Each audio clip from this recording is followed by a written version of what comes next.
Bonjour et bienvenue dans cette vidéo. Aujourd'hui, je vais vous parler des résultats d'une étude que j'ai menée sur l'ensemble des personnes qui ont suivi mes formations sur une certaine période. Donc les formations du programme Je lance mon projet animalier. Alors vous pouvez aller voir aussi sur mon site entrepreneur-animalier.fr. En fait, ça fait partie de mes engagements en termes de transparence, en termes d'organisme de formation professionnelle. C'est notamment de communiquer régulièrement, et donc en fait je le ferai tous les 6 mois, sur la satisfaction et la réussite de mes stagiaires, donc de mes clients, sur les formations du programme Je lance mon projet animalier, et puis à l'avenir sur les autres formations qui seront à venir. Donc ce sera chose faite, je vous propose dans cette courte vidéo les résultats de l'étude que j'ai menée pendant plusieurs mois. Alors avant toute chose, je voulais vous remercier énormément, infiniment, parce que la page Facebook des entrepreneurs animaliers vient de dépasser les 500 likes. On est à plus de 500 fans, presque 550 personnes qui suivent la page et qui commentent régulièrement, qui ajoutent des propositions, qui likent, etc. Donc je voulais vous remercier à tous les 500 et à tous ceux qui ne sont pas encore dans les 500 mais qui vont arriver bientôt de nous suivre. Ça veut bien dire que on est sur des thématiques qui intéressent les gens, qui passionnent, qui réunissent et qui fédèrent également. Et donc, ça me fait extrêmement plaisir de pouvoir participer à mon petit niveau à faire évoluer les pratiques, la connaissance du secteur des entrepreneurs animaliers et d'évoluer avec vous. Donc un grand merci, et si vous ne faites pas partie de ceux qui sont en train de liker cette page, eh bien allez faire un tour sur ma page Facebook Les Entrepreneurs Animaliers, et puis mettez un petit pouce, et éventuellement même si vous voulez un petit commentaire, ça me fera extrêmement plaisir. Alors, on revient à nos moutons, la méthodologie de l'étude que j'ai menée. Donc ça, c'est pour vous donner un petit peu les bases de ce que j'ai fait. Alors, il faut savoir que vous aurez également la publication, on va dire officielle, sous format PDF, qui est disponible sur mon site internet. Donc vous pouvez aller voir également si vous voulez plus de détails sur l'étude, savoir comment elle s'est déroulée, etc. Donc le principe, c'est que au cours de mes formations, je demande à mes stagiaires de répondre à des évaluations régulièrement. Il y a des jalons dans chaque formation. Ça, c'est un QCM à chaque fois, qui se comporte en deux parties. Au démarrage du questionnaire, on a des parties qui sont sur l'évaluation des connaissances, des acquis qui ont été apprises au cours des chapitres précédents, des cours précédents. Et puis, en deuxième partie du questionnaire, on a une partie qui relève plutôt sur la qualité et la satisfaction du bénéficiaire, du stagiaire, au cours de sa formation. Et bien évidemment, l'idée c'est que ça peut évoluer, il peut avoir une satisfaction différente en fonction des chapitres, etc. C'est une étude que j'ai menée sur les stagiaires qui se sont inscrits entre le 19 juin 2019 et le 17 février 2020. Donc pour tous ceux qui sont entrés après le 17 février, c'est pas encore, ce sera pris en compte pour la prochaine étude, et je ferai également une étude comparative pour voir un petit peu l'évolution.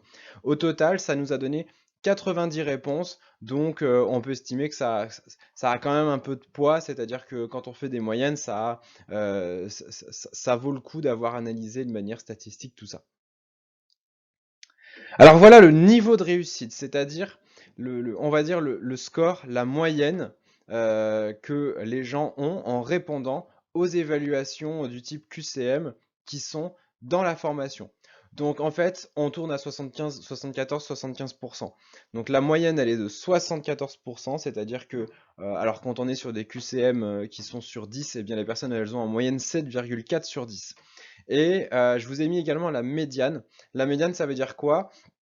Eh bien, ça veut dire c'est la limite entre les 50% qui ont au-dessus de 75% et ceux qui ont en dessous. Donc en gros, vous déduisez qu'il y a la moitié des stagiaires, des bénéficiaires qui, dans leurs évaluations, ont eu plus de 75%, donc qui ont été vraiment dans le top du top, et puis il y en a la moitié qui ont été à moins de 75%. Donc on est sur un bon niveau et donc ça veut dire que les gens vraiment, la moyenne elle est très resserrée et il y a pas un énorme écart, c'est le fameux écart type, il n'y a pas un énorme écart entre le meilleur de la classe, entre guillemets, et le moins bon, celui qui a réussi, qui a fait les moins bons scores. Au total, ça veut dire qu'en fait on a un taux de réussite de 100% parce que tout le monde a passé le niveau. Alors maintenant, si je passe au niveau de la satisfaction, là on a vu la réussite, est-ce qu'ils ont acquis les connaissances qui ont été testées ou pas? Là, on parle de la satisfaction. Là, la satisfaction, elle tourne autour de 96% avec un taux de recommandation, donc taux de satisfaction global, donc la moyenne de tout, de 96% et un taux de recommandation de 96%. C'est-à-dire que 96%, euh, non, ça veut dire que quand on leur demande sur un niveau de 0 à 100, combien est-ce que vous recommanderiez l'organisme de formation des entrepreneurs animaliers? Eh bien, ils ont répondu 96%. Dans les faits, ça veut dire que certains ont répondu 9 sur 10, d'autres 10 sur 10. Ils n'ont pas répondu exactement 96. Vous avez également sur l'écran, en fait, toutes les questions qui ont été posées. Comme ça, vous pouvez savoir un petit peu ce que je teste, les questions que je pose aux bénéficiaires eh bien, quand ils suivent les évaluations, du type est-ce que, alors je vous les ai classés par ordre de satisfaction. Donc les personnes sont satisfaits notamment, mais sont satisfaits à peu près de tout d'ailleurs, hein, mais ils sont satisfaits des tests, des quiz, des documents et des autres cours qui étaient conformes au contenu et aux objectifs du cours. Et puis voilà, blablabla. Et là où j'ai remarqué, c'est que les personnes ne comprenaient pas forcément. Vous voyez la toute dernière question, l'instructeur vous a intellectuellement challengé. Qu'est-ce que ça veut dire ça? Ça veut dire, est-ce que je vous ai bousculé un peu? Est-ce que je vous ai permis de sortir de votre zone de confort? Est-ce que je vous ai permis d'aller apprendre des nouvelles choses que vous auriez pas du tout imaginé apprendre? Donc là, bon, on est à 94%. C'est quand même royal, très sincèrement, c'est royal, mais je sais que certaines personnes ont eu du mal à comprendre cette question, donc elle sera peut-être un tout petit peu modifiée pour la prochaine étude. Donc ce qu'il faut retenir en fait, c'est un taux de satisfaction quasiment 100%. En fait, euh, quand je posais la question, les personnes devaient répondre par des phrases, hein, tout à fait satisfait, pas du tout satisfait, etc. Et donc moi je convertissais ça en notes de 1 à 4, ou même de 0 à 4. Il faut savoir que du coup, quasiment tout le monde a répondu 4 en fait à toutes les réponses et il y a quelques 3 qui se baladaient par-ci par-là. Je crois que j'ai jamais vu de 2, donc personne n'a jamais dit qu'il n'était pas satisfait. Alors, on a vu la partie quantitative. Je vous mets quelques informations qualitatives, donc des retours d'expérience. Alors j'ai anonymisé, mais chacun, si vous me regardez, vous pourrez peut-être vous réapproprier vos propres commentaires, puisque ce sont, je le confirme, de vrais commentaires, hein, c'est pas inventé. Euh, Ça fait partie des études que j'ai menées. Donc, formation très intéressante. Quelqu'un d'autre a répondu, il est intéressant d'avoir des exercices à faire, ça permet d'être acteur de la formation. Quelqu'un d'autre a répondu, toujours efficace et compréhensible. Très bonne formation et bonne disponibilité. Tristan est très disponible et ses informations sont franches et intéressantes. Je me sens soutenue et comprise dans mes démarches. Donc, merci à tous ceux qui ont, à toutes celles et tous ceux qui ont fait des commentaires. Parce que c'était pas des questions qui étaient obligatoires, donc qui ont pris le temps de répondre un peu à certains moments. J'ai oublié de le préciser, mais j'aurais pu au cours de l'étude. En fait, j'ai un public très très très féminin, donc, on voit des conjugaisons, des terminaisons très féminines assez souvent. Euh, Messieurs, si vous êtes là, réveillez-vous. Venez en formation, vous avez le droit, vous aussi, de monter des projets de ferme pédagogique et de médiation animale. Alors, transparence oblige, voici deux axes d'amélioration que j'ai identifiés, notamment dans la partie qualitative. Donc alors là c'est reformulé, hein, parce que sinon ça peut mener de plus longs échanges, des messages plus longs, etc. En gros, ce que moi je retiens des axes d'amélioration, c'est les modules qui portent vraiment sur des sections économiques, calcul de coûts, élaboration de son business plan, etc. Les gens considèrent ça comme étant la partie la plus difficile de la formation. En même temps, c'est fait exprès. Je sais qu'il y a un module sur lequel on se fait beaucoup plus plaisir, c'est quand on parle d'animaux, c'est quand on parle d'humains, c'est quand on parle du métier, en fait, tout simplement, du quotidien. Et puis il y a une partie qu'on aime moins parce que c'est pas forcément ce pourquoi on a envie de signer tout de suite. Eh bien, c'est aller chercher des financements, aller faire un business plan, aller calculer des coûts, faire en sorte à gérer son petit projet et aller chercher des clients. Donc toutes ces choses-là, c'est plus technique, c'est plus compliqué, ça nécessite des nouvelles compétences qu'on avait. Mais c'est aussi pour ça que les gens font ma formation, c'est pour acquérir ces compétences. Donc j'entends tout à fait que ça leur paraît étant la partie la plus difficile, et en même temps ils restent quand même très très très très satisfaits. On l'a vu dans les chiffres juste avant, de tous les modules. Donc je suis pas inquiet, il faut bien qu'il y ait une partie qui soit plus difficile que les autres. Là où par contre, ça pêche un tout petit peu sur certaines vidéos, alors rassurez-vous, il y a plus d'une centaine de vidéos dans la formation, mais il y en a quelques-unes où effectivement, j'ai vérifié, il y a des petits soucis de qualité sonore. Donc il y a des endroits où ça grésille un tout petit peu à certains moments. Ça vient du fait que j'ai changé de micro récemment et avant, j'avais un autre micro qui était trop près du ventilateur de mon ordi et on entend un petit peu la soufflette, la petite soufflerie, le petit ventilateur de mon ordi. Donc je m'en excuse. Et donc ça fait partie des engagements que je prends sur cette année, c'est de refaire progressivement les vidéos qui pourraient poser problème en termes de qualité sonore. Mais franchement, c'est un luxe pour moi de me dire que c'est la seule chose qui m'a été remontée comme étant négatif. C'est quelques vidéos qui déconnent au niveau du son. Donc moi, je suis très content d'avoir que ça comme retour. Et ça veut dire que je vais pouvoir aussi passer plus de temps à créer des nouveaux contenus qu'à corriger des choses que les gens n'auraient pas compris, par exemple. Là, apparemment, tout le monde arrive à bien comprendre toutes les sections, tous les cours, etc. Donc ça, c'est super. Du coup, qu'est-ce que je prévois de faire en 2020? Là, au moment où je fais cette vidéo, on est exactement le 30 mars 2020. Donc, eh ben, il me reste 9 mois pour faire tous les projets 2020 et puis avancer un peu. Donc, premier projet, des nouveaux contenus, ça c'est certain, et ça a commencé cette année d'ailleurs avec une nouvelle section sur le choix des animaux en ferme pédagogique où j'ai ajouté beaucoup de contenu sur les animaux de la ferme. Il m'en reste encore quelques-uns à tourner pour être le plus complet possible. De toute façon, ça ne s'arrêtera jamais, j'en ajouterai toujours. Donc je prévois de faire des nouveaux contenus sur des sujets, des mises à jour, des compléments d'expertise pour aller plus loin sur certains sujets, pour parler de nouveaux animaux aussi, et pour aller plus loin dans plein de thématiques. Deuxième élément dans mes formations, c'est créer toujours plus de liens.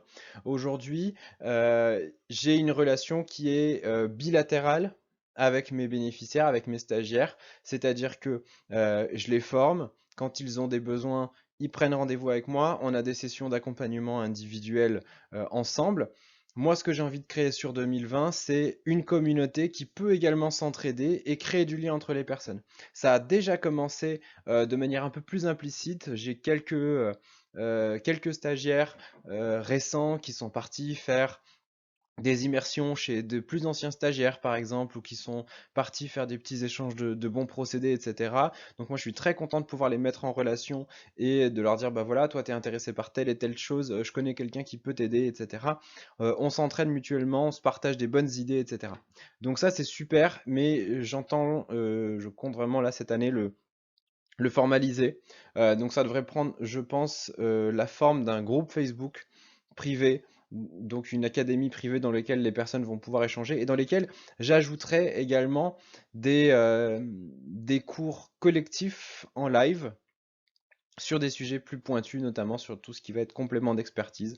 Donc je ne sais pas encore, je pense une fois toutes les 2 semaines, rajouter un cours en live uniquement pour les entrepreneurs animaliers qui font partie du programme. Et enfin, ça fera partie de mon troisième projet, je suis déjà en train de travailler dessus, c'est de créer aussi tout un package d'avantages pour les personnes.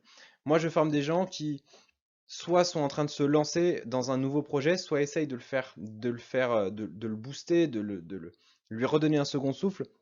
Donc dans tous les cas, on a des personnes qui sont au démarrage de quelque chose et qui ont besoin de plein de choses, qui ont besoin de partenaires qui peuvent les aider, les accompagner. Donc en fait, moi, et je sais qu'on m'a déjà demandé plusieurs fois, voilà, toi tu centralises un certain nombre d'entrepreneurs animaliers, est-ce que tu pourrais nous aider à avoir des assurances moins chères, à avoir du matériel plus intéressant, à avoir des idées, des ressources plus intéressante et plus accessible. Donc ça, je vais travailler dessus. Je ne sais pas encore comment, sous quelle forme ça va prendre, mais dans tous les cas, ce sera forcément dans l'intérêt des personnes qui font partie des formations. Ce ne sera pas à but lucratif ou quoi que ce soit. L'idée, ce sera vraiment de pouvoir leur trouver des avantages auxquels ils pourront bénéficier en toute transparence. Donc ça, et en toute confiance. Donc ça, vraiment, ça fait partie des projets et je serai très à l'écoute de ce que pourront me demander les personnes qui font partie de mes programmes de formation, bien évidemment. Je vous ai mis d'ailleurs tout en bas de cette présentation le lien vers le site que vous pouvez aller voir avec des avis, des témoignages et puis les résultats de cette étude également. Voilà, donc j'ai terminé avec cette vidéo. C'était assez court finalement, mais c'était important pour moi d'avoir cet exercice de transparence. On n'est pas sur la vidéo la plus sexy, la plus intéressante que vous aurez peut-être vue, mais ça fait partie des projets 2020. C'est très important pour moi de vous en parler, de sensibiliser là-dessus et sensibiliser sur le fait que vraiment ma priorité, c'est que les personnes soient satisfaites et que ce qu'elles apprennent réponde aux besoins qu'elles ont exprimé dès le départ. Donc ça, c'est super important et c'est pour ça que je continuerai à forcer, à obliger les bénéficiaires des formations à répondre aux évaluations régulièrement. Ça fait partie du deal qu'on a entre nous. Vous avez ici tout un tas de liens que vous pouvez suivre. Mon site internet, Les Entrepreneurs Animaliers, mon mail si vous voulez m'écrire, m'envoyer des messages, le lien vers mon agenda. Si vous voulez prendre un petit rendez-vous, vous cliquez sur calendly.com/tristan-ferré. Il doit y avoir plusieurs rubriques. Vous allez chercher informations et dossiers et vous pouvez demander un rendez-vous avec moi. Et puis enfin, la page Facebook des entrepreneurs animaliers. Je vous invite à monter à 1000 likes dans les quelques prochaines semaines et prochains mois. Je serai ravi de faire une nouvelle vidéo pour pouvoir en parler. Eh bien écoutez, d'ici là, je vous souhaite une très bonne journée, à très bientôt et portez-vous bien.